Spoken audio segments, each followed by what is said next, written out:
Welcome to Venezuela Insider, the only place in Venezuela for expats, digital nomads, entrepreneurs, investors, travelers, and related internationals.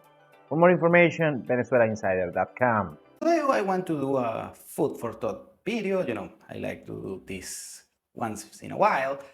And this is called Why Millionaires Rely on Data and Billionaires Rely on Astrology.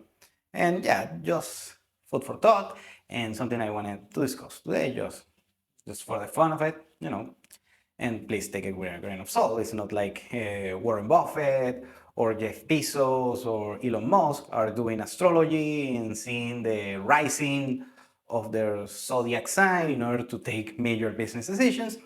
However, there is some truth about it. And first, I want to mention that I had the idea of this video thanks to my good friend Vance from My Light in Life.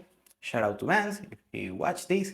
Recently, he was having a discussion on his podcast with Rafael Cintron from Wealthy Expat. Shout out to Rafael as well. Hopefully, you watch this video as well.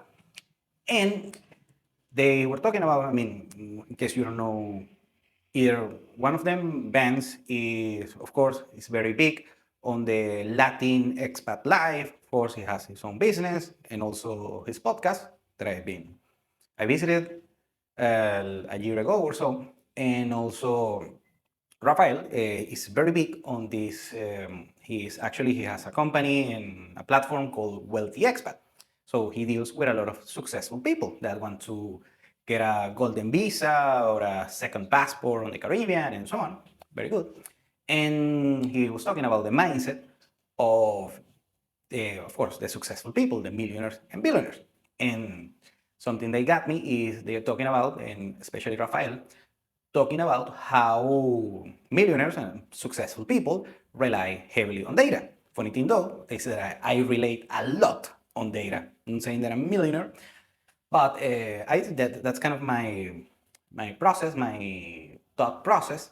And I thought because I'm an engineer, and already discussed that why engineers are very data driven, analytic driven, and I have that mindset 100%. And it is what it is.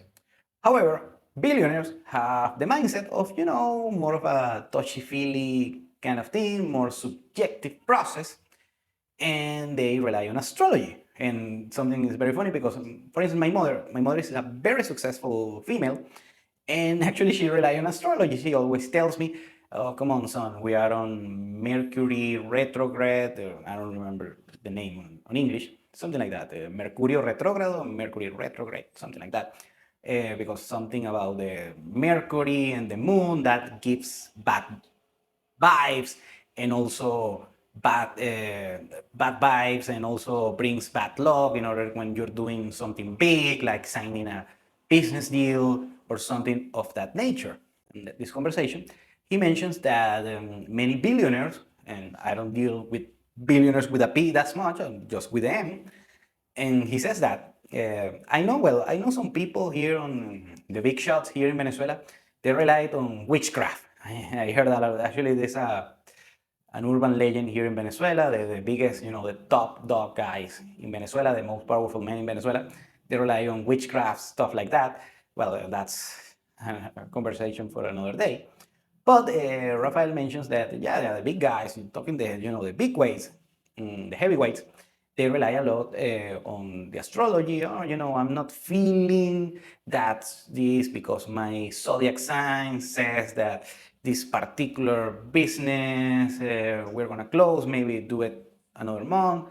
Or now my zodiac sign is saying that this month is the month that I should pursue this particular endeavor, and so on and so on. And and it works for them. And I'm nobody to judge or discuss or make fun of that particular train of thought. However, it's very funny. And of course, I start analyzing that. And my conclusion is that it's nothing more than survivorship bias. So in case you don't know, let's discuss what is survivorship bias. It's this fallacy, usually that successful people have. So funny. that when something happens, something good happens, the successful people, in this case, the survivors, when they, of course, they come into fruition that they made it, they're successful. Usually, they self attribute a lot of good things that they done when actually was just luck. It's random. It's chance. It's like like Nasib Taleb says, it's full by randomness. And in most cases, of course, in order to become successful, you have to do a lot, work hard, have a lot of skills, be talented, and so on and so on. But the thing about being successful is that success in any field is nothing more than a statistic anomaly. And what happens is usually the successful people, they over attribute themselves their success and under attribute the everything that surrounds them, for instance their nationality or their background or their genetics. That is major, is a big deal, and so on and so on. So they self-delude on this thing about success. And actually most people, the most successful people all over the world, like let's say, all the kings and of course the billionaires, and hence we're talking about them today, and also the politicians and so on. So it's a basically survivorship bias. So they statistically they should not be successful, but they are very good for them. And what happened is, well, they're looking something to attribute their success or their failure when they have it. Of course, nobody's perfect. Sometimes you're going to fail, even for most successful people. So the funny thing is that, I mean, it's funny, no? It's just a simple case of survivorship bias and happens even on great spheres of power and business and so on. And by the way, here's what happens. Eh, About the thing about them, this is just, I mean, this is just food for thought. This is not data or analytics or anything like that. It's not macroeconomics. It's not science. It's just a random conversation, a random video, my typical rant. So what I start analyzing, because I'm analytic, that's why I'm not a billionaire, and maybe I need to check the rising of my zodiac sign in order to become richer. I mean, well, I'm not rich.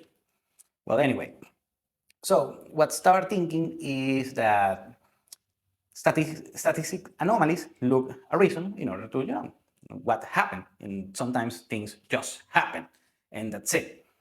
And well, of course, these people, the billionaires, reach to a certain place because they did a lot of things right. Of course, it wasn't just random luck, but random things happen in order to become successful.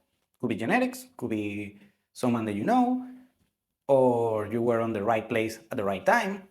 Very good. So that's what I love about statistics and probabilities, because I like to do that a lot. I like to play the numbers game a lot, spreadsheet things to that. And what happened is, most of the time, in order to achieve something great, you have to take a leap of faith. You need to take chances because good things in life are low probability. So that's why you cannot be cynic in life and can be hopeless. That's why you have to dream a lot. And I'm getting wishful thinking, but you have to dream a lot, take chances. In most cases, but take chances that won't kill you. That's the key about taking chances, and take a lot of chances, waiting to eventually something came up. A lot of the things that doesn't depend on you, they're not on your power, are gonna come together, combined with your effort and your action, and eventually something good should happen, or at least you should keep trying and trying and trying and trying and trying. And for instance, the horoscope, the astrology, the zodiac signs, the wishful thinking, the five love languages, whatever might be the case. Yeah, that's why sometimes we need to believe on intangible things, because those things, and that's very important. That's just my idea, my particular conclusion of that statement, is that sometimes in order to become very, very successful, you need to believe in things that are untangible, that you cannot measure, you cannot put on a spreadsheet, and that's what is gonna make you keep working hard, keep taking chances, taking risks, and hopefully Eventually, sometimes you're gonna hit the home run, but you have to swing a lot. And that's just my take on that particular statement. And please, I cannot wait to read your comments below. Thank you for watching Venezuela Insider. Please like, share, and subscribe. Follow us on social media. If you want to work with us, VenezuelaInsider.com. Thanks again and have a nice day.